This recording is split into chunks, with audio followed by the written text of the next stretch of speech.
zero. Let's start the party. Écoute ça, c'est sur Fréquence FM.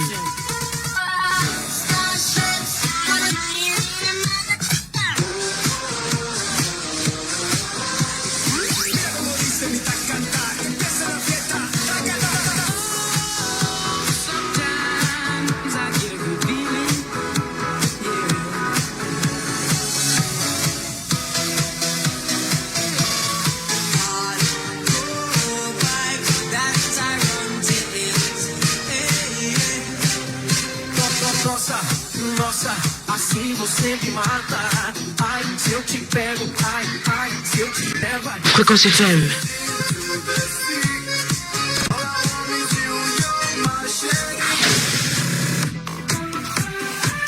Let's start the party.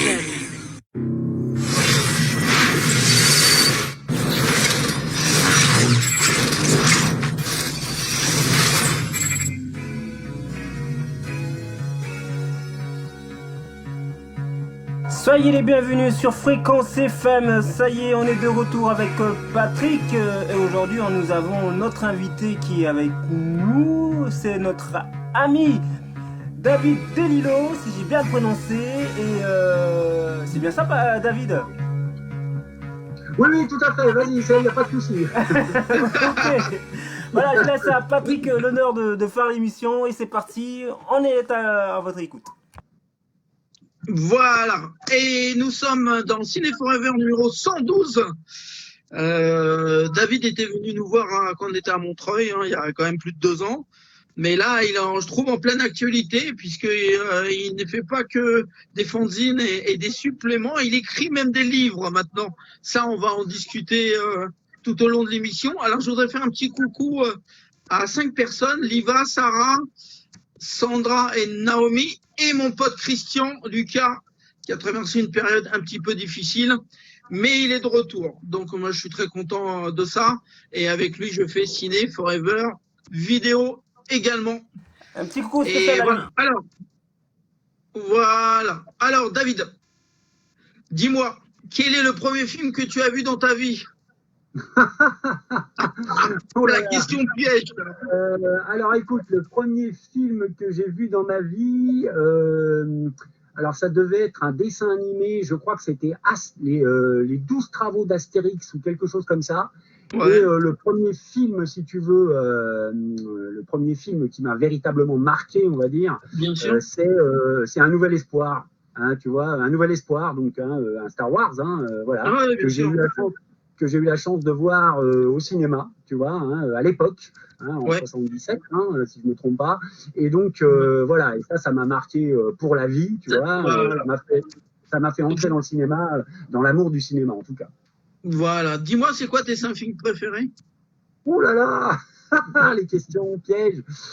Fou, comme c'est compliqué, j'en aurais des dizaines et des dizaines. Alors écoute, je vais te donner vraiment ceux qui me passent par la tête actuellement, tu vois, parce que le classement change assez souvent. Je dirais que bon, il y a définitivement, ça pour le coup, Suspiria, donc de Dario Argento. Bien sûr. Donc voilà, ça qui est pour moi qui est mon film préféré, tu vois, je peux dire.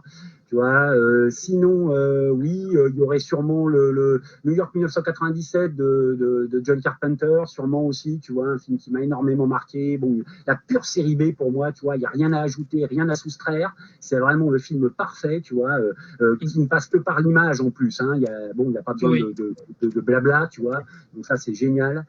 C'est le générique de l'émission de Ciné Forever. Voilà, New York 1997. Très bon choix, tu vois. Bon, pour merci. Moi, le cinéma, c'est la série B, quoi. Sinon, il y aurait, alors, de manière beaucoup plus, plus bis, on va dire, tu vois. Il y aurait peut-être Blue Holocaust également de Joe D'Amato. Tu vois, bien sûr. Voilà, 1979, bon, c'est vraiment un sommet film gore, du film malsain, hein, mais en même temps assez poétique, tu vois. Donc bon, moi, c'est cette espèce d'association comme ça entre poésie, amour fou, romantisme, et puis image ultra gore, ultra crade, fait toujours son effet. En plus avec la musique des Goblins, tu vois. Donc ça, c'est extraordinaire. Encore de Joe D'Amato, finalement, je citerai, alors de manière presque, comment dire, symbolique, mais Emmanuel et les derniers cannibales, tu vois, hein, Bien sûr. de 1977. Du cinéma bis tel que je l'aime, hein, érotisme, exotisme, image gore, superbes actrices, tu vois, aux prises avec avec d'afro sauvages, hein, comme je dis. Bon, c'est vraiment, voilà, c'est un film matriciel, en tout cas essentiel pour moi, tu vois. Bon, et puis sinon, alors il y aurait peut-être comme ça, hein, parce que bon, j'en sors un peu là et je l'ai revu et c'est la baffe absolue. Il y aurait alors un giallo de Sergio Martino. C'est Ton vice. Alors le titre est fou. Hein. Ton vice est une chambre close dont moi seul est la clé. Tu vois, hein, qui est un giallo avec Edwige Fenech, tu vois, qui est un film absolument magnifique, tu vois, qui réunit tous les codes du giallo, une adaptation plus ou moins comment dire, d'Edgar Poe, hein, du Chat Noir. Donc c'est vraiment, voilà, c'est un film également qui m'a beaucoup marqué. Mais j'en aurais plein d'autres. Plein d'autres. Hein. Plein d'autres. Alors je voulais te demander, c'est quoi les 5 films pires de ta vie? Oh là là, les 5 films pires de ma vie. Écoute, alors là, j'aurais vraiment du mal à te répondre. Je crois que ce que j'ai vu de pire, alors c'est compliqué. Je crois que ce que j'ai vu de pire il n'y a pas longtemps, tu vois, alors je sais même plus le titre, j'ai regardé 20 minutes, c'est le dernier film de Michael Bay, tu vois, alors qui doit être sur Netflix, tu sais. Oui, tout à fait. Où les 20 premières minutes, c'est la destruction en règle de la ville de Florence. Tu vois, il y a une course-poursuite dans les rues de Florence. Mais comment il s'appelle ce film? Moi, je ne sais même plus, tu vois. Bon. Et là, c'est pas Six Underground ou un truc comme ça? Oui, c'est ça. Si, je crois que c'est ça. Je crois que c'est ça. Voilà, ça, il y a Underground dedans. Voilà. Bon. Et alors là, pour le coup, tu vois, là, j'ai eu mal aux yeux, véritablement, tu vois. Bon, et j'ai c'est un arrêté. film flashy, hein. Oui, voilà. Bon, je ne nie pas la maestria technique et tout, tu vois. Mais alors, bon, pour moi, c'est du non-cinéma, quoi, tu vois. Voilà. Ça, vraiment, voilà, c'est un film, là, pour le coup, je suis même pas allé au bout, tu vois. Donc, bon, j'ai peut-être tort, hein, mais les 20 premières minutes m'ont suffi, m'ont calmé pour un bon moment, tu vois. Mais sinon, les autres films, les pires films, j'aurais du mal à te dire, là, pour le coup, tu vois. J'en ai vu tellement des mauvais, hein. Tu vois, ouais. Voilà. Mais ça c'est tous les fans de fantastique. Hein, je veux dire, on en a vu des terribles, quoi. Voilà, c'est ça, tu vois. Puis j'aime pas trop non plus insister, si tu veux, sur les pires films, tu vois, parce que bon, je suis peut-être passé à côté au moment où je l'ai vu, tu vois. Bon, voilà. Hein, c'est pour ça que, comme ça, j'ai pas de titres qui me viennent véritablement en tête. Ouais, je comprends. Moi, il y en a un qui m'a marqué à vie, c'est The Raiders of the Lost Ark. Ah oui, d'accord. Oui, Il était d'accord. au Festival de Paris, là, et ça a été redoutable. Oui, je vois ce que c'est. Oui, je crois. Oui, je vois ce que c'est. D'accord, je vois l'affiche. Ouais, d'accord. Ouais. Tu vois ce que je veux dire, mais bon. Hein. Oui, voilà. Mais c'est marrant quand même.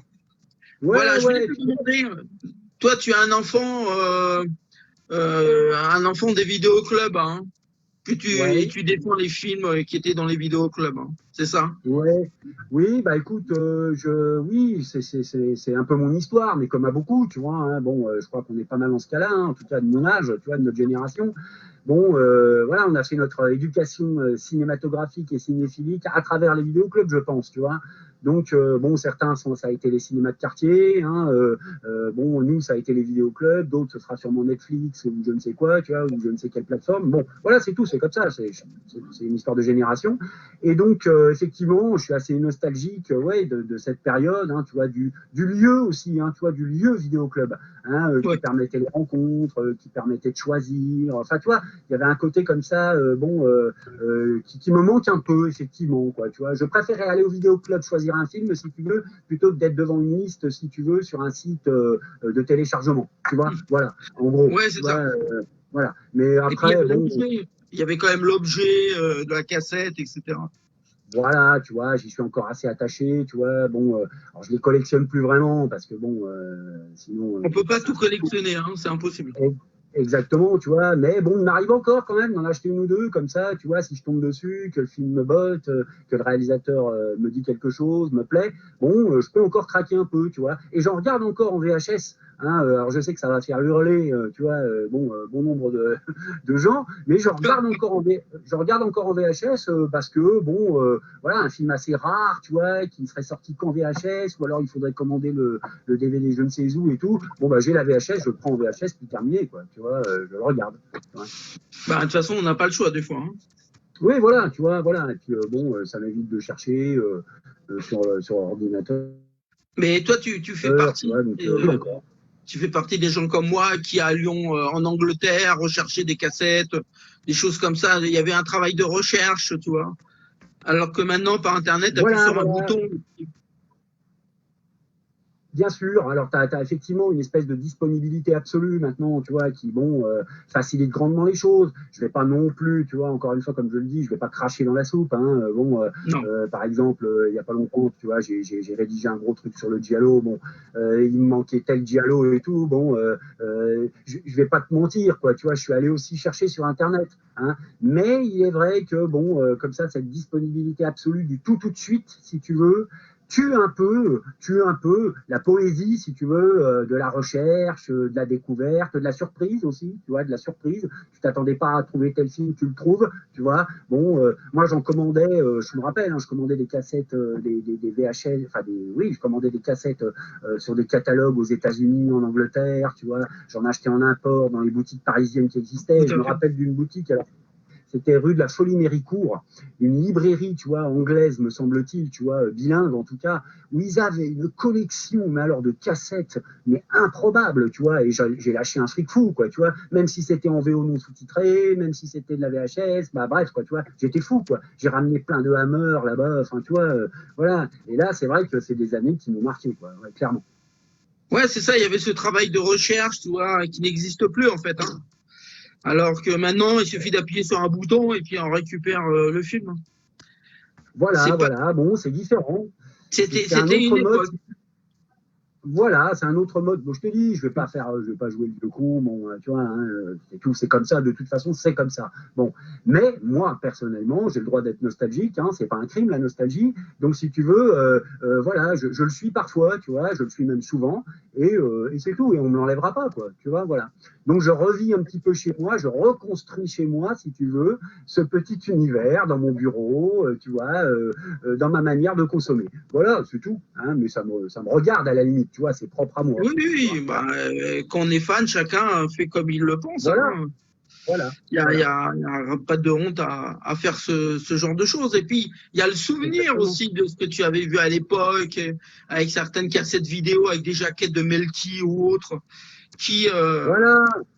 Voilà, tu vois, il y a oui, il y a toute une ambiance, tu vois, il y a ouais, une espèce de parfum, tu vois, bon, comment dire, qui est lié à ces années-là, à ces moments-là, tu vois. Il y a aussi des amis, tu vois, des copains avec qui on a écumé comme ça les vidéoclubs, tu vois. Bon, moi je sais que les cassettes, les VHS que j'ai gardées, si tu veux, je peux à peu près dire où je les ai trouvées, tu vois, dans quel lieu je les ai trouvées. Tu vois, bon, dans quel vidéoclub j'ai réussi à choper telle cassette, tu vois, à quel moment j'ai vu le film, hein, bon, voilà, il y a une espèce de mémoire comme ça affective, tu vois, bon, Oui. quand je suis dans ma collection, quoi. Donc, bon, voilà, tu vois, je me refais mon univers, je me refais mon petit passé, ma petite histoire. Voilà, ton univers que tu as connu, en fait, retrouver ce qu'on aimait. Voilà. Voilà, exactement. Et j'estime que bon, voilà, je pense qu'on est tous un peu pareils, tu vois. Et voilà. Tout à fait. Ouais. Alors, je voulais te demander, tu as commencé vraiment en 1993, hein, ton fanzine Vidéotopsie, hein, c'est ça. Oui, c'est ça. Alors, comment ça t'est venu de Alors, vouloir bon, créer ce fanzine? alors, si tu veux, en fait, c'est né comment dire, de l'idée de deux personnes, hein, donc un ami et moi, si tu veux.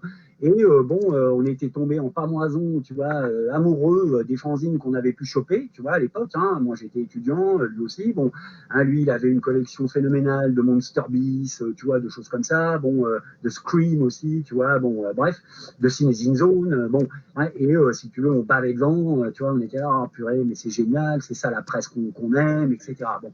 Et on s'est dit, bah tiens, on va faire comme eux, quoi, tu vois, de manière très modeste, évidemment. Hein.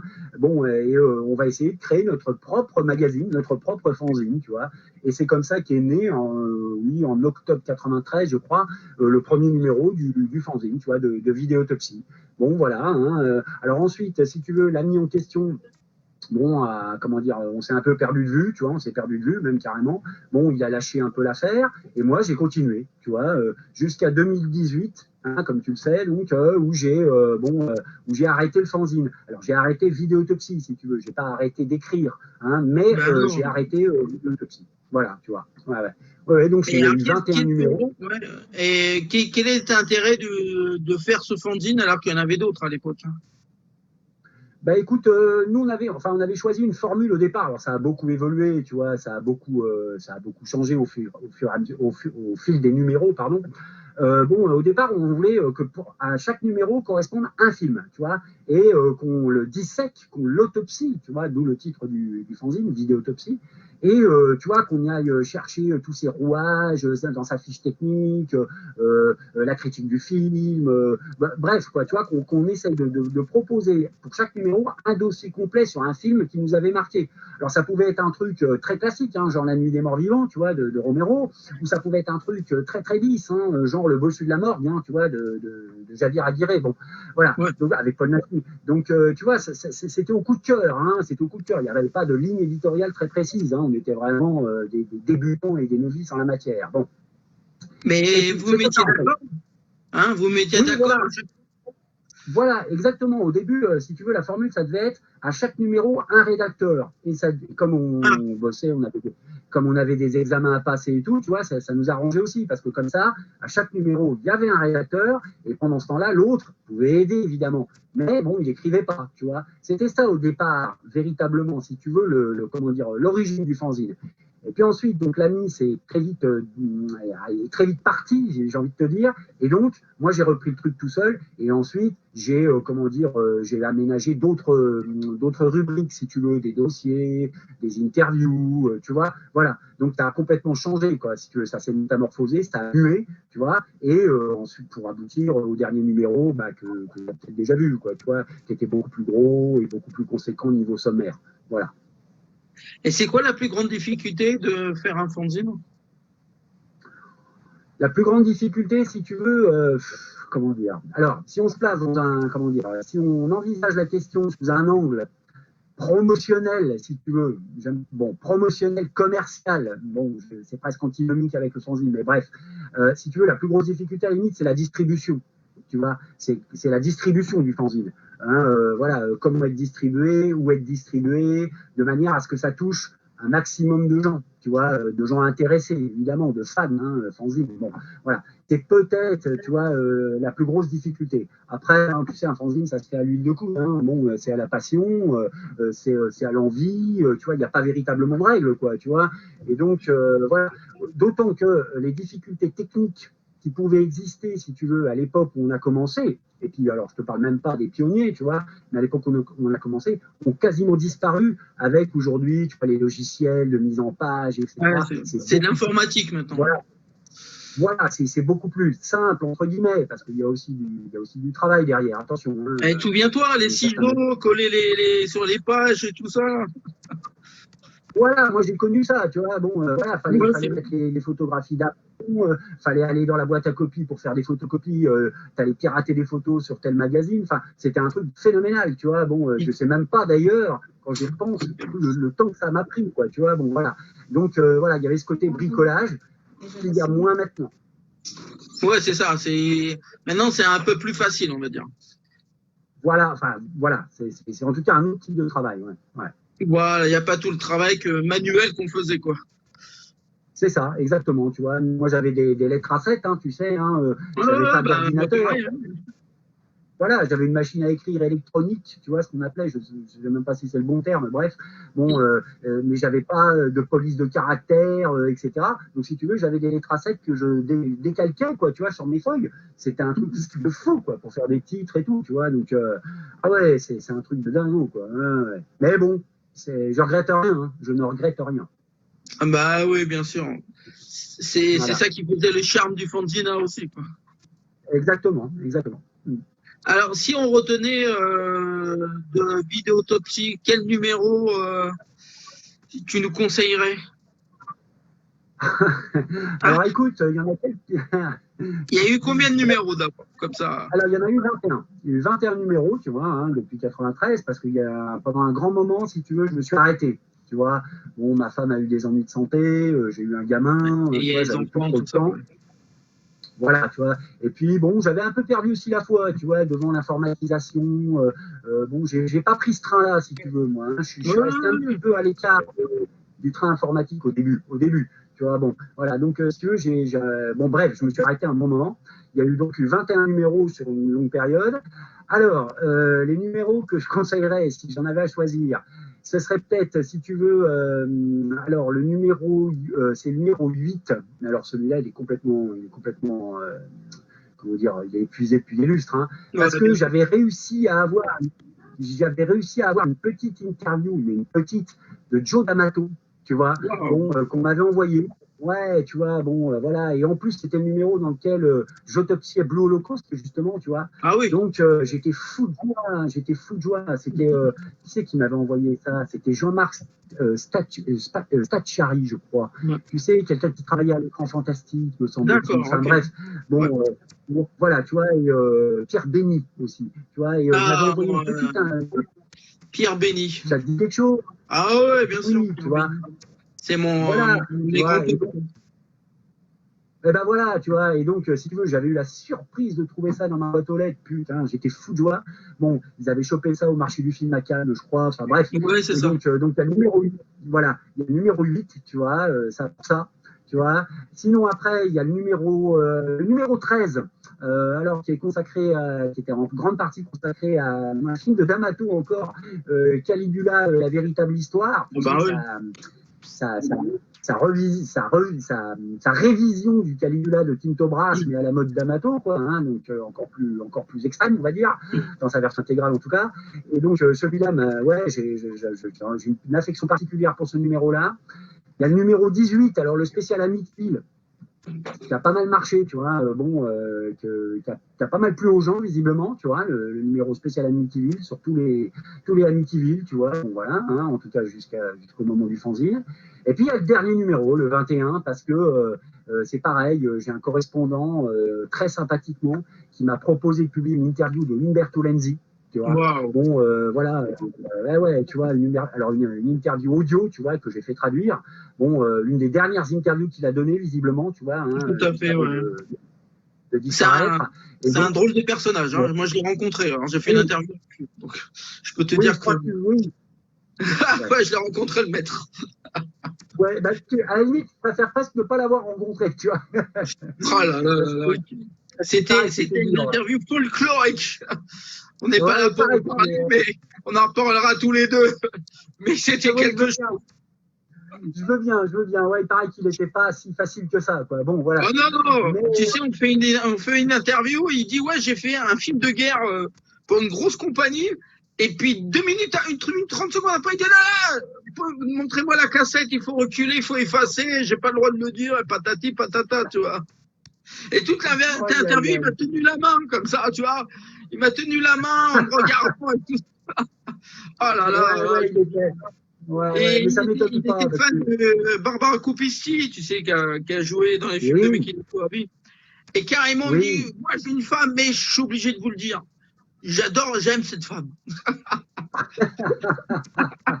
Ouais, non, mais ça m'étonne pas du personnage. Tu vois, c'est un drôle de personnage. Hein. Voilà, tu vois, mais bon, moi. Souvenirs, tout ça avec les réalisateurs italiens, de toute façon. Ouais, bah moi j'aurais, bien sûr. Bien sûr. Dis-moi, donc, si tu veux. Contribué à de nombreux autres fanzines, hein, c'est ça?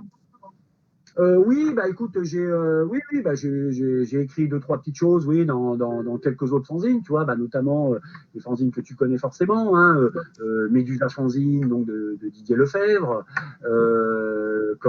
également Black Lagoon fanzine, tu sais, de Riz Mordeau et Jérôme Ballet, qui est un fanzine qui n'est pas très vieux, tu vois, ils en ont déjà sorti 3 numéros là, ils préparent le 4e, donc il y a un excellent fanzine véritablement, mais vraiment, bon.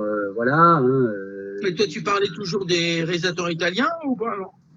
Non, écoute, non, pas forcément. Je sais que le dossier que j'ai fait, tu vois, pour le prochain Black Lagoon Fanzine, si tu veux, c'est pas sur un réalisateur italien, tu vois. Bon, c'est sur un réalisateur européen, tu vois. C'est vrai que c'est plus mon rayon, si tu veux, voilà. Mais non, pas forcément. Et puis voilà, tu vois, dans d'autres fanzines, il m'est arrivé d'écrire, voilà, tu vois, une ou deux chroniques, deux, trois petites choses, ouais, bien sûr. Bon, alors, et tu as fait une postface à l'anthologie Zombie Gore, c'est ça, en 2013? Ah oui, alors ça c'est, oui, d'accord. Oui, ça c'était, alors c'était la réédition, si tu veux, de deux livres de la collection Gore, tu vois, qui étaient réédités chez Rivière Blanche, hein, qui est un éditeur bon, vraiment intéressant. Et l'éditeur donc rééditait deux anciens livres de la collection Gore, hein, de l'auteur François Darnaudet, bon, qui est prof de maths dans le civil d'ailleurs, c'est marrant, et qui avait écrit deux livres Gore sur des zombies, tu vois, etc. Et donc il m'avait demandé, cet auteur très sympathiquement, de faire une postface, tu vois, et à cette réédition. Et donc j'ai accepté, ouais, avec plaisir. C'est d'ailleurs un petit peu, c'était au même moment où j'ai sorti, je crois, tu sais, le livre sur la collection Gore. Ouais, c'est ça. Donc ça tombait bien. Gore, chez Art Street Film, hein, c'est ça? C'est ça, tu vois, et donc ça tombait très très bien. J'étais en pleine période collection Gore, quoi, à l'époque. Voilà, tout à fait. Voilà. Est-ce que Monsieur Abou est là ou pas? On va peut-être passer à un morceau musical. Tout à fait, c'est ce que j'allais te proposer. Puis on va écouter un titre de Blue Acopalis de 1979. Voilà, la musique est choisie par notre ami David Didlot. Donc, oui, oui. D'accord. On écoute et puis on revient pour la suite de l'interview. Absolument. Merci à vous.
Et voilà, on est de retour sur Fréquence FM dans l'émission Sino Forever avec notre ami Patrick qui est avec nous et son invité David. David, voilà, je vous laisse. Continuez, donc vous êtes dans Cine Forever sur Fréquence FM, ne l'oubliez pas. on continue la excellente interview avec mon ami David et tous mes amis qui sont fans de cinéma de genre, hein, je les oublie pas. Et avec l'absence de Bloody Weekend, eh ben, on pourra pas se voir et c'est vraiment un grand manque. Mais on pense au Bloody Weekend et pour l'année prochaine, pour C'est parti 2021. remis, c'est parti remis. Voilà, c'est que partie remise. Alors, on était sur le fameux livre Gore d'Arthur Film. Alors, c'est quoi ce bouquin? Alors écoute, c'est un livre qui fait le tour en fait, qui comment dire, qui plonge dans la collection Gore de chez Fleuve Noir, si tu veux. Hein, alors c'est une collection qui avait débuté en 1985, hein, qui s'est terminée en 1990, et en fait dans le livre, je passe en revue, si tu veux, tous les volumes, quoi, tu vois, de cette collection. Je passe en revue, pas tout seul, hein, il y a beaucoup de gens. Mais il y avait beaucoup de livres de Gore, non? Oui, il y en a eu, alors avec le hors-série, enfin 2 hors-séries, 119 ou 120, tu vois. Ouais, pas mal ça. Il y a même un grand format, enfin tu vois, bon voilà. Et donc, on passe en revue, donc moi et mes compagnons, tous les livres, si tu veux. J'interviewe des auteurs, j'essaie de refaire l'histoire de la collection. Ouais, les continuateurs également, tu vois. Ça avait déjà fait du bon boulot, comme on dit. Hein. Ah ouais, non, mais c'est un travail de longue haleine, hein, tu vois. Mais il y avait beaucoup de pages dans ce livre. Oh, alors là, je pourrais plus te dire. Ouais, quand même, hein, tu vois. Ouais, c'est un livre assez conséquent. Ah bah attends, je dois l'avoir là, attends. Non, mais c'est pas grave, David, il n'y a pas de problème. Ouais, tu vois. Voilà, David. Ah oui, quand même. Ouais, tu vois, donc si tu veux, c'est un bouquin. Tu peux montrer la couverture? Montre-nous la couverture. Voilà, ok, super. Voilà, tu vois. Mais malheureusement, si tu veux, il est épuisé. Tu vois, il est totalement épuisé. Même d'occasion, on ne le trouve pas. Enfin, tu vois, c'est. Mais c'est un livre collector. T'as vu ce que t'avais fait? C'est quelque chose, quoi. Hein. Bah écoute, je sais pas, mais bon, c'est vrai que comment dire, voilà quoi. On le trouve difficilement. Un jour, Artus le rééditera. Voilà. Enfin, je sais pas. Hein, mais... Donc c'est vraiment une œuvre de collection qu'on vient de voir, alors. Oh, je sais pas, mais en tout cas, c'est vrai qu'il est devenu rare. C'est quand même une œuvre de collection, quand même. Bah écoute, voilà. Alors, je sais, en tout cas, ouais. Ouais, tu as fait un truc qui s'appelle Premier T-shirt en 2014. Ah oui, alors ça c'était le projet d'un ami qui s'appelle Samedi Iran. Oui, ça c'était vachement bien ça.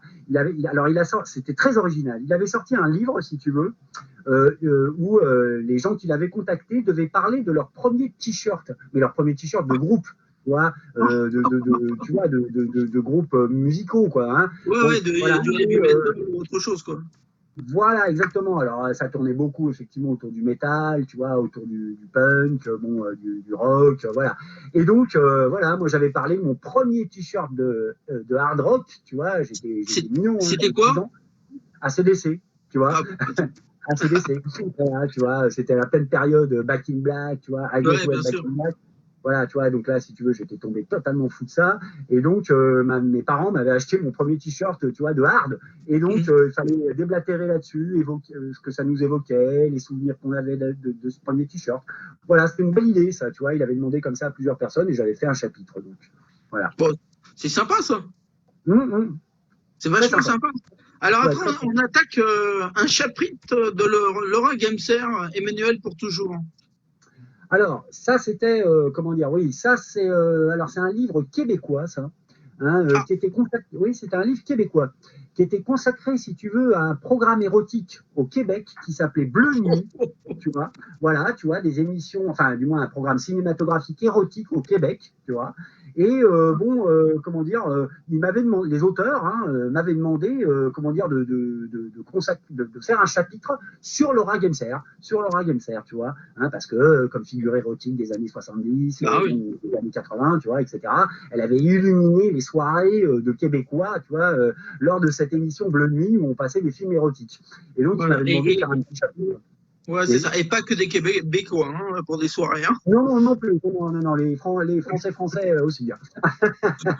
Et donc, ça, je confirme. Et donc, voilà, il m'avait demandé très gentiment, mais tu sais, si tu dois connaître, je crois que, si je ne dis pas de bêtises, l'auteur, en tout cas, c'est lui qui a chargé un petit peu de réunir tout ça, c'est Éric Falardeau. Éric Falardeau. Je ne sais pas si tu vois qui c'est. C'est le réalisateur de Thanatomorphose. On ne sait jamais, quoi, au Québec. Oui, c'est le réalisateur de Thanatomorphose. Ah, d'accord.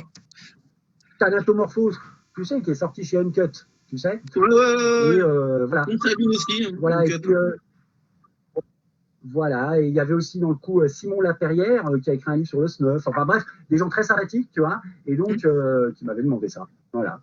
Ok, très bien, c'est original en tout cas. Ah ouais, Dis-moi, ouais, alors tu as fait la préface de Dimension Trash en 2015. Ouais, alors ça c'est un livre, si tu veux. Ah oui, ça c'était très sympathique aussi, oui. On m'avait demandé de faire un livre qui réunissait, si tu veux, des nouvelles, alors des nouvelles, mais ultra gore, mais trash à l'extrême, tu vois, hein, ultra gore, cradoc. Hein. Bon, rédigé, alors ça c'était une très belle idée, rédigé, si tu veux, par des gens de la collection Trash, tu sais, Trash Édition, qui a malheureusement disparu. Tu sais, voilà. Hein, et puis par des gens aussi, me semble-t-il, de la collection Gore. Tu vois, de l'antique collection Gore. Et donc, il m'avait demandé, si tu veux, un copain qui s'appelle Antoine, que je salue d'ailleurs, bon, et il m'avait demandé de faire la préface de ce volume qui réunissait donc des nouvelles très très gore, réunissant des auteurs donc de la collection Gore et de Trash Édition, ce qui était une très très belle initiative, tu vois, comme un chaînon manquant quoi, entre les deux. D'accord. Alors ensuite, tu vas me dire, en 2016, c'est le bouquin cher de Bruno Mattei. Oui, alors ça c'est voilà, bah écoute, c'est chez Artus Film, donc hein, alors ça c'est un livre, bah écoute, auquel que je suis content d'avoir écrit, auquel je tiens. Si tu veux, c'est un livre entièrement consacré donc au réalisateur Bruno Mattei, hein, réalisateur de cinéma bis italien, que tu connais forcément. Et donc voilà, c'est Thierry Lopez donc d'Artus Film qui m'avait demandé si l'idée m'intéressait. Tu vois, et j'ai évidemment dit oui tout de suite, hein, tu vois, j'avais déjà pas mal de documentation et tout, et c'est un réalisateur qui me tient beaucoup à cœur, bon, voilà, et donc j'ai accepté, et le livre donc est sorti en 2016, voilà, effectivement. Mais alors pourquoi Bruno Mattei alors qu'il y en avait plein d'autres, hein, de réalisateurs? Oui, mais alors, oui, c'est vrai, et puis bon, on m'a souvent fait la remarque, des réalisateurs qui mériteraient peut-être plus un livre que Bruno Mattei, tu vois, eu égard à la filmographie du bonhomme, bon. D'accord, mais si tu veux, justement, ce qui m'intéressait, c'était justement ce challenge, c'est-à-dire un livre en plus, tu vois, comment dire, pas luxueux, mais enfin en tout cas relié, un beau livre, quoi, tu vois, sur un réalisateur considéré, mais comme le dernier des réalisateurs, tu vois, considéré comme l'Ed italien, enfin tu vois, bon voilà. Et pour moi, ça a été un challenge de montrer, d'essayer de proposer une lecture de son cinéma un peu différente de celle qu'on lit habituellement. Voilà, tu vois. Et c'est quelqu'un que moi j'admire beaucoup, c'est quelqu'un de, comment dire, de sincère dans son cinéma, enfin en tout cas je le ressens ainsi, qui n'a jamais dévié, tu vois, de ce qu'il voulait faire, tu vois, jusqu'au bout, tu vois. Il a continué à tourner des films de zombies, des films de cannibales, tu vois, des films de prison pour femmes, comment dire, au milieu des années 2000, tu vois, faut oser, quoi, tu vois, bon, voilà. Et ça, si tu veux, voilà, tu vois, il y en a pas beaucoup, quoi, tu vois. Et donc, on peut se marrer, on peut dire que c'est mal fichu, mal bricolé, tout ce que tu veux. N'empêche qu'on s'embête jamais devant un film de Mattei. S'il y a un montage qui ne permet pas de s'ennuyer, si tu veux. Bon, des monteurs, hein, au départ, ça se sent. Et donc, si tu veux, voilà, j'en suis particulièrement content, quoi. Tu vois, d'avoir fait ça, vraiment, ouais, c'est un truc, ça, qui me tient vraiment, qui me tenait à cœur, tu vois, et je remercie encore Artus Film, hein, tu vois, de m'avoir permis de le faire. Ouais. Donc, je dirais ensuite, tu as le fameux replay hein, autobiographique, qui est vraiment une étape importante dans ta vie, quand même, je pense.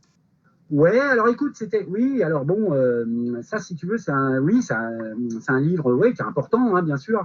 Alors là, en fait, si tu veux, c'était un petit peu pour conclure, en quelque sorte, la période Videotopsie, tu vois, parce que je l'ai sorti juste après la fin du fanzine, tu vois, et je pensais j'estimais qu'une page se tournait, tu vois, dans ma petite histoire, tu vois. Et donc, je me suis dit, bah tiens, j'ai raconté déjà l'histoire du fanzine, bah, je vais essayer de raconter finalement tout l'itinéraire, tu vois, d'un cinéphile, quoi. Tu vois, de quelqu'un bah, qui est tombé dans le cinéma assez petit et tout, qui a adoré ça, qui adore toujours ça. Et je suis remonté comme ça, je suis remonté au travers des ans jusqu'à mon enfance. Et donc, si tu veux, c'est pour ça que c'est un peu une autobiographie, quoi. C'est une autobiographie. Mais une autobiographie, anglais cinéma, si tu veux, anglais littérature, tu vois. Hein, c'est pas, tel jour, je sais pas ce qui s'est passé, tu vois. Non, voilà. L'angle est celui du cinéma. Même si, je raconte aussi, tu vois, certains événements de ma vie, qui sont importants, tu vois, et qui peuvent entrer d'ailleurs en résonance avec mes découvertes cinématographiques. Oui, c'est un truc important, ouais, je l'ai écrit très très rapidement en fait, tu vois, je l'ai écrit très vite, c'est sorti comme ça, tu vois, je l'ai écrit en un été, tu vois, hein, en 2-3 mois, tu vois, c'était fait, et donc, ouais, j'en suis content. Oui, et puis c'est important parce qu'en fait, on se retrouve tous dans ce livre-là, hein, tous les fans de cinéma de genre. Hein. Oui, bah écoute, voilà, non, mais tu fais bien de le souligner, c'est-à-dire que parler de soi, si tu veux, ça fait vite narcissique, tu vois, ça fait vite auto-centré et tout. C'est pas du tout l'objectif, évidemment. Non, c'était aussi qu'une génération, je le dis de manière très modeste, hein, mais qu'une génération qui a connu les vidéoclubs, qui a connu ses premiers émois, devant les mêmes films, si tu veux, que moi, s'y retrouve aussi un peu, tu vois, s'y retrouve aussi un peu en le lisant. Tu vois, et se disent ah bah ouais tiens j'ai vu ça aussi, ah bah tiens on en a pensé la même chose ou pas la même chose, enfin bref tu vois, et que ce soit un peu un miroir tu vois pour le lecteur. Si je suis peut-être un Et petit c'est peu pour ça modeste, que le livre a été très apprécié hein, par les fans. Hein. je pense qu'on s'y retrouvait, tu vois, je pense que certaines personnes s'y sont retrouvées, tu vois, voilà. Et donc voilà, c'était aussi, je te dis, une manière aussi de tourner la page du fanzine, tu vois, de Vidéotopsie, hein, et puis d'en entamer une autre, tu vois, parce que j'ai pas arrêté d'écrire, hein, évidemment, hein, mais voilà, maintenant c'est autre chose. Voilà. Bah après c'est autre chose puisqu'après c'est le monstre de Florence hein, quand même, hein, qui est autre chose encore. Alors ça, si tu veux, c'est vraiment, ça a la forme d'un fanzine. Alors ça, c'est un vrai caprice, si tu veux. Hein, tu vois, ça c'est né, mais alors, c'est né d'une discussion avec un copain. On parlait tourisme, pour te dire. On parlait tourisme et on parlait Italie, bien évidemment, et on parlait Florence. Bon, et je conseillais à mon ami, tu vois, d'y aller parce que c'est une ville magnifique. Très belle ville, très belle ville. C'est la plus belle ville du monde pour moi. Je veux aller y Oui, vivre. d'accord. Voilà, avec ma femme, on cherche, tu vois, actuellement un appartement pour aller y vivre. C'est te dire. Bah oui, c'est la ville de Daria Nicolodi. Hein. Ouais, tout à fait, tu vois. D'ailleurs, qui a plein de choses à dire sur le monstre de Florence, mais c'est un autre sujet. Et donc, si tu veux, voilà, puis c'est la ville dedans. Enfin, pour moi, c'est le summum de la civilisation, si tu veux, Florence. Et donc, si tu veux, c'est là-bas vraiment que je veux aller vivre ma retraite et que je veux finir mes jours, tu vois. Et on en parle avec un ami, donc. Et puis, évidemment, m'est venue à l'idée l'histoire de ce serial killer, si tu veux. Qui a assassiné comme ça des couples aux alentours de Florence dans les années 70 et 80, bref, tu vois. Et là, si tu veux, j'ai eu une espèce ça a fait tilt dans ma tête. J'ai dit, mais attends, cette affaire du monstre de Florence, qui n'est pas résolue d'ailleurs, pas totalement en tout cas, cette affaire du monstre de Florence, elle est au carrefour, si tu veux, de ce que j'aime. L'Italie, Florence, les affaires de tueurs en série, on va dire, les affaires criminelles, tu vois, et évidemment, Italie, années 70, tueurs en série, Giallo, tu vois. Et donc, si tu veux, le truc réunissait, en fait, si tu veux, tout ce qui me fait triper, quoi, tu vois, en quelque sorte. Et donc, je me suis dit, faut que j'écrive dessus, tu vois. Faut que je fasse un petit truc. Et au départ, je voulais faire un petit dossier que j'aurais donné à un fanzine, tu vois, que j'aurais proposé à des fanzines. Et puis, ça a pris des proportions assez importantes, et je l'ai donc sorti en fanzine. Voilà, c'est un vrai roman. Hein. C'est petit, ça fait 60 pages, tu vois, c'est pas énorme. Mais voilà, tu vois. Voilà. Alors moi, je vais te raconter deux, trois trucs sur Florence. Florence, pour les Florentins, ils disent que c'est le petit Paris. Et alors ça, chose que tu ne le savais pas et d'autres non plus, c'est que Daria Nicolodi, avec une amie, avait écrit le scénario du monstre de Florence. Je sais, Patrick.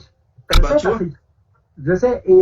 Mais le problème, c'est que si tu veux, je sais bien, mais le problème, c'est qu'elle a été, d'après ce qu'elle dit, elle a été, si tu veux, menacée plus ou moins. Tu vois, c'est ce qu'elle raconte, hein, dans un livre sur les frissons de l'angoisse, je crois. Elle raconte, si tu veux, qu'elle a été menacée plus ou moins par la presse, etc., si elle révélait des choses, et donc le scénario a été mis sous le boisseau. Tu vois, il n'a jamais été filmé, quoi, malheureusement. Tu vois. Donc, ouais, en fait, elle avait écrit avec une amie de Florence. Hein. D'accord, oui, c'est ça, oui, il me semble bien, ouais. Ah, il me semble Ouais, mais je la connaissais, donc j'étais très au courant de ce qui se passait. Et ça l'avait marqué beaucoup, Daria. Et elle voulait plus écrire de scénar et tout, donc pour te dire. Ah ouais, d'accord. D'accord, bah ça, tu vois, par contre, je savais pas. Ouais, et donc, si tu veux, elle a écrit Suspiria, hein, comme tout le monde le sait. Même si Dario est co-scénariste, c'est quand même elle qui a écrit le scénario en grosse partie. Ouais. Et donc, après, elle a collaboré, je dirais, au scénario d'Inferno. Ouais. Et voilà, quoi. Mais elle est très versée, hein, tu sais, me semble-t-il, tu vas confirmer, mais je crois qu'elle est très versée, tu sais, dans l'ésotérisme, l'occultisme. Oui, nous sommes d'accord. C'est vraiment une passion pour elle, je crois. Hein. Et d'ailleurs. Oui, c'est une passion. Hein. Tu sais, moi, j'ai vécu 5 mois chez elle. Donc, ah ouais, d'accord. Je connais bien Daria et j'avais rencontré Asia quand elle avait 15-16 ans là-bas, dans la maison. Parce que Asia, bon, comme tout le monde le sait, est aussi la fille de Dario Argento. Et née de l'union entre Dario et Daria, comme je dirais. Ouais, c'est ça, ouais. C'est ça, ouais. Il expliquait toujours qu'il y avait les deux nés, là, Dario, Daria. Voilà, et d'ailleurs, d'une actrice, d'une grande intelligence et d'une grande gentillesse. Que je salue, si elle m'écoute, on ne sait jamais. Et voilà. Et non, mais c'est pour ça que c'est assez drôle que tu es. Bah, en fait, maintenant je comprends, puisque maintenant tu es un fan de Florence et que tu voulais écrire une histoire qui je veux dire, qui relie avec le giallo, etc., à ce que tu adores, quoi. Voilà, tu vois, c'est tout ça. Et d'ailleurs, Daria Nicolodi, hein, puisque tu es très attaché à cette actrice, elle joue dans un feuilleton italien qui s'appelle Il Mostro di Firenze, le monstre de Florence, hein, de 2009, je crois, et elle joue le rôle d'une médium qui indique au héros qui serait le monstre de Florence, en tout cas des pistes. C'est marrant. D'accord, ok. Bah, ça, je ne savais pas, tu vois. Merci à toi. Ouais, tu vois, une petite apparition. Elle fait une petite apparition. Ouais, comme elle a fait une petite apparition dans Mozart, la troisième partie des. Ah oui, oui, ça ouais, mais ça, celui-là, on peut le mettre un peu de côté, quoi. On va dire ça comme ça. Alors, messieurs, on va écouter un deuxième titre. Tout à fait. Ouais. Alors, il était une fois à l'Ouest, western que tout le monde connaît. À bout de... Donc, on revient dans quelques instants et puis on vous rappelle que nous sommes dans l'émission Ciné Forever avec Patrick et son invité. Merci. Ouais, mais t'as passé 5 mois chez elle alors? Ouais,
3, 2, 1, 0. Let's start the party. Écoute ça, c'est sur Fréquence FM. Et oui, nous sommes sur Fréquence FM avec Patrick et David qui viennent nous parler du cinéma, mes amis. Alors, je donne la parole à nos deux intellectuels. Voilà. Ben, en tout cas, merci à vous tous de nous suivre dans Ciné Forever 112e avec David Lidlo, quelqu'un que j'aime beaucoup et qui nous représente très bien à travers les bouquins et aussi les suppléments qui fait qu'on va en parler à travers les éditions de DVD et Blu-ray. Et ça, je tenais à le remercier de sa culture et de son amour pour le cinéma de genre, qui me tient également à cœur. Et puis voilà, on a discuté tous les deux de cinéma italien, des films de Dario Argento, etc. Donc, moi aussi, je suis un grand fan de Suspiria, donc c'est normal. Alors oui, voilà. On parle de Suspiria, qu'est-ce que tu penses du remake? Alors écoute, est-ce que tu as osé le voir d'abord? Écoute, comment t'expliquer ça? Je suis resté dur, hein. dubitatif, si tu veux. Bon. Ouais, c'est dur parce que en fait, comment dire, je peux pas dire que c'est mauvais, si tu veux. Tu vois, c'est pas un film, c'est pas un mauvais film, loin de là. Tu vois, bon, c'est même, il y a même des parties qui sont vachement intéressantes, quoi. Tu vois, il y a notamment une séquence.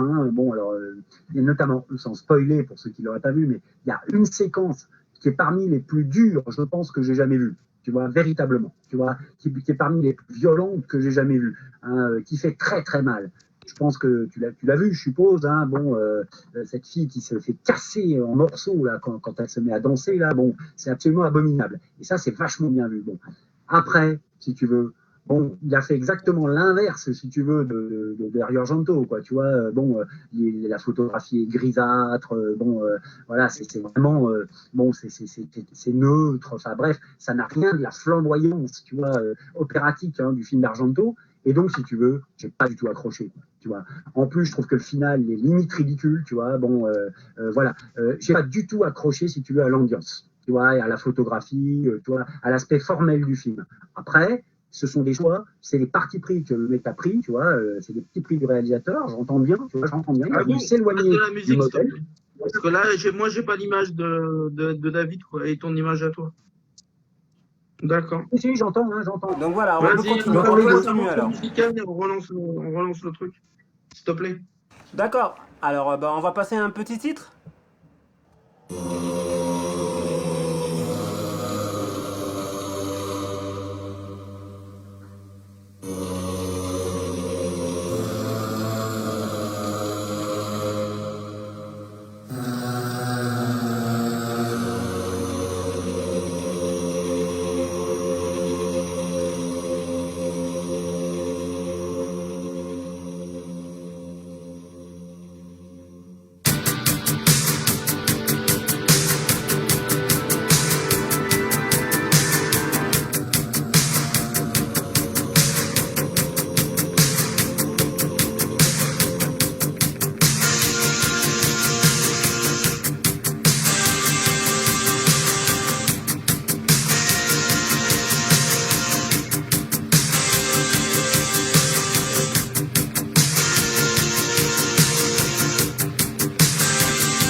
De retour avec Patrick et David qui est avec nous. Alors, un petit souci technique, mais voilà, ça a été résolu.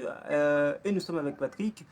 J'espère que tout le monde se porte bien après ces petits soucis, mais c'est les aléas du direct. Allez, on vous laisse la parole, messieurs. Voilà, on continue avec David Didlot, l'invité de Ciné Forever numéro 112. Alors, on discutait du fameux remake de Suspiria. Oui, alors je disais que bon, c'est pas un mauvais film, hein, loin de là, tu vois. Il y a un parti pris, il y a un angle, il y a un choix de se détacher visuellement, formellement du film d'Argento, tu vois. Donc ça, de ce point de vue-là, je respecte tout à fait, tu vois. Et c'est même d'ailleurs assez, comment dire, c'est même pertinent, tu vois. Ça n'aurait servi à rien, à mon avis, de refaire, tu vois, quelque chose d'opératique, quelque chose de flamboyant, tu vois, comme Argento avait pu le faire, tu vois. Ah oui. Une espèce de conte de fées comme ça, bon, absolument incroyable, bon, terrifiant en plus. Bon, je pourrais en parler des heures de ce film. Et voilà. Alors après, ceci étant dit, et de manière très subjective, c'est-à-dire vraiment mon opinion, c'est que moi, si tu veux, je n'accroche pas. Voilà, tu vois, j'accroche pas à cette grisaille, si tu veux, j'accroche pas à cette esthétique, tu vois, très, très grise, bon, très sobre, tu vois, voilà.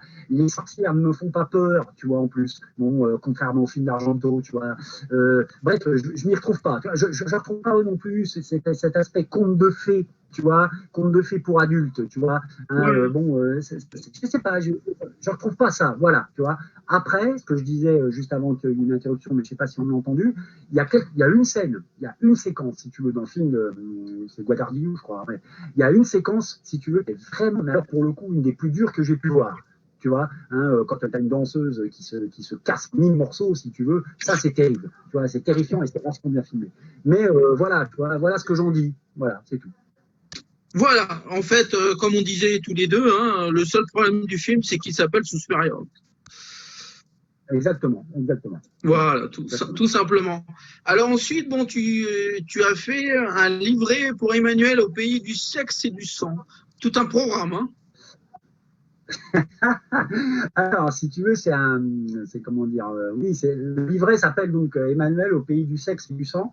Et le livret, c'est pour l'édition du film d'Emmanuel et les derniers cannibales. Bien sûr. Tu sais, qui vient de sortir chez Artus. Voilà, en combo des Blu-ray.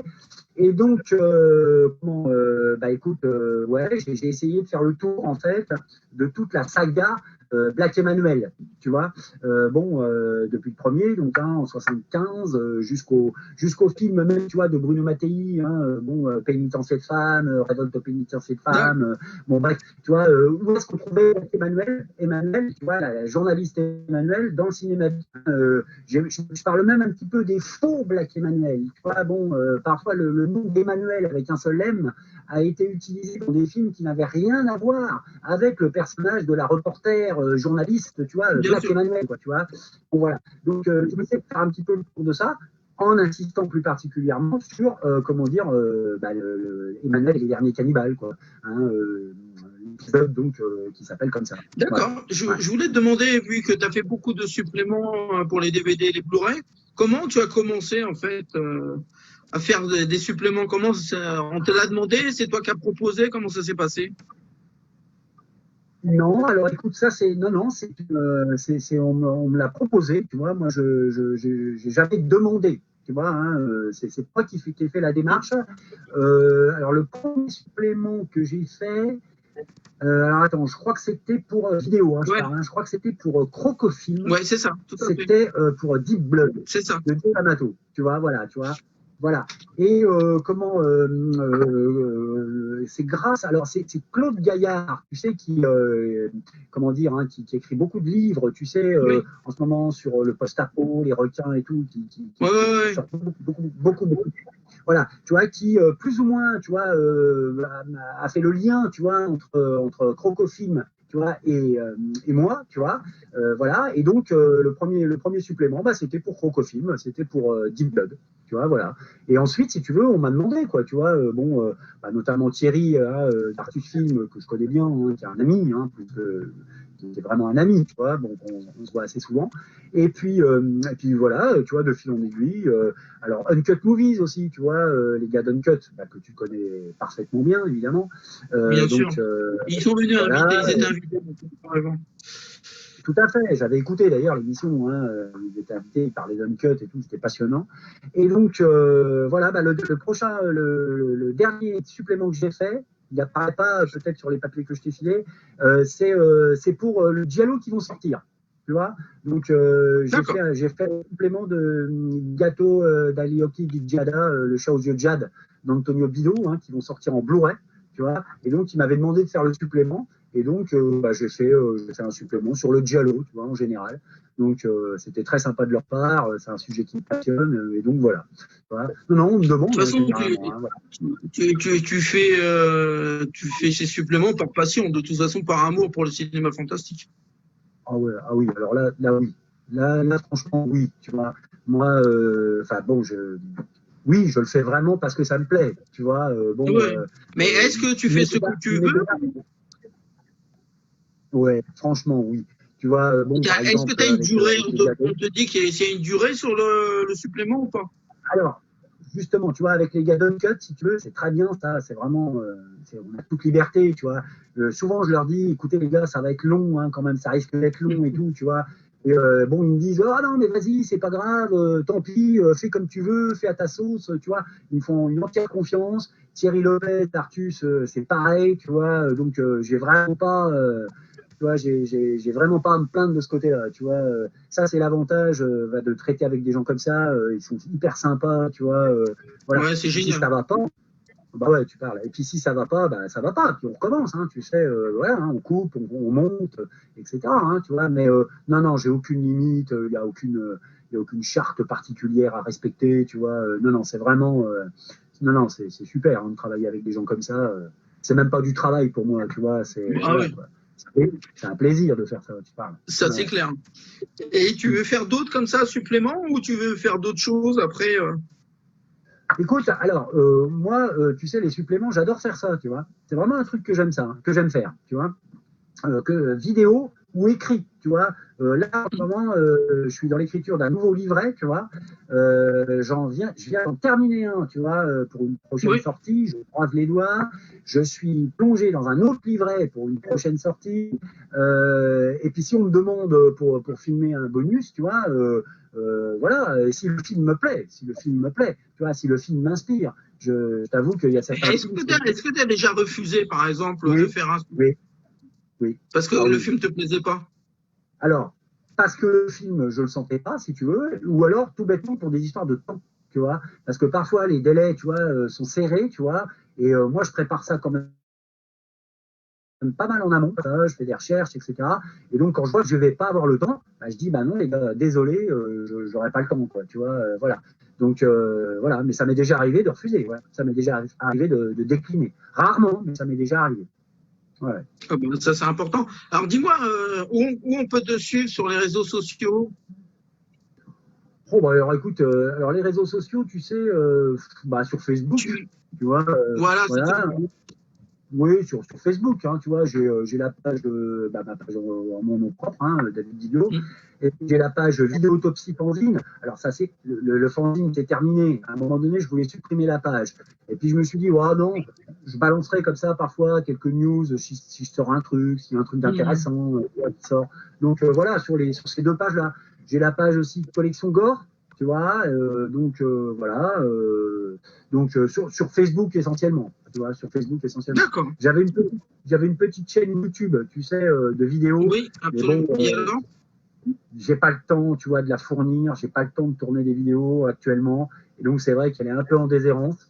C'est malheureux parce que j'aimais bien aussi le faire. Mais c'est vrai que là, pour le coup, ça fait une éternité que j'ai rien mis dessus, quoi. Tu vois, voilà. Donc, c'est sur Facebook, quoi. Ouais. D'accord. Et je voulais te demander, c'est quoi tes envies, là, dans les prochains mois, années Alors, tu parles les envies, tu veux dire, de projets? Oui, tes projets, ouais. Oui. Alors, écoute, c'est très simple. Là, tu vois, pendant le confinement, j'ai écrit un roman. Donc, tu vois, voilà. Donc, un roman, oui, un petit roman. Et donc, l'objectif, si tu veux, c'est de s'occuper de la sortie de ce roman, tu vois, Bien sûr. qui est qui est prévu normalement pour début 2021, normalement, tu vois, si D'accord. tout se passe bien. Faut encore que l'éditeur accepte, tu vois, voilà, accepte. Mais donc, voilà, pour l'instant, c'est plutôt ça, quoi, tu vois, le projet. Et puis d'autres livrets, tu vois, pour des éditeurs, quoi. Ouais, pour des éditeurs. Donc voilà, tu vois, les projets. Voilà, ben, moi je voulais te demander une dernière chose, c'est quoi pour toi un fan de cinéma de genre? Un fan de cinéma de genre, comment t'expliquer ça? C'est quelqu'un, si tu veux, qui n'a pas les œillères. C'est Oui. quelqu'un qui n'a pas les œillères, donc qui est relativement ouvert, tu vois. C'est quelqu'un aussi qui recontextualise un film, tu vois, qui recontextualise un film, qui prend en considération dans son jugement et dans son évaluation de ce qu'il regarde le contexte, si tu veux, dans lequel le film a été fait, tu vois. Le contexte de la production, tu vois, financier, tu vois, par exemple. C'est quelqu'un qui aime, si tu veux, le dérapage. Tu vois, c'est quelqu'un qui aime le dérapage, quand ça dérape un peu, tu vois, quand c'est même un peu bricolé, tu vois, quand c'est même un peu mal foutu, tu vois, il peut y trouver une certaine forme de poésie. Donc voilà, c'est quelqu'un qui n'envisage pas le cinéma avec une équerre et un compas, tu vois. C'est quelqu'un qui a la poésie un peu vissée au ventre, tu vois, voilà, et qui trouvera du beau dans du lait aussi, tu vois, voilà. D'accord. Ce sera peut-être ça. Voilà, c'est une belle définition pour terminer cette belle émission. Merci beaucoup, David. Je t'en prie. Et J'aime beaucoup la définition de David, hein. J'apprécie beaucoup. Ouais. C'est un peu aussi notre côté ici à la radio, c'est faire de la radio avec le peu, mais beaucoup de choses. voilà, avec beaucoup d'envie. Voilà. Eh ben, C'est c'est ça. ça, le cinéma de genre. Voilà, exactement. Exactement. Voilà. Merci Donc, à vous. Merci à vous. Hein. ça se termine cette 112e émission de Ciné Forever. Je tenais à remercier tous les gens qui nous suivent et puis remercier David d'être disponible pour cette belle interview.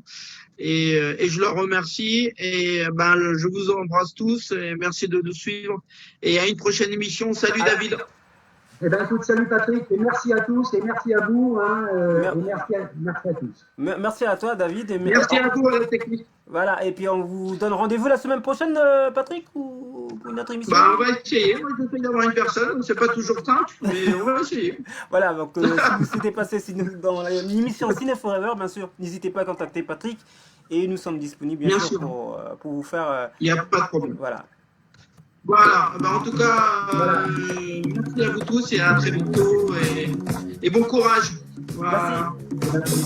Au revoir. Au revoir. Merci David. Ciao.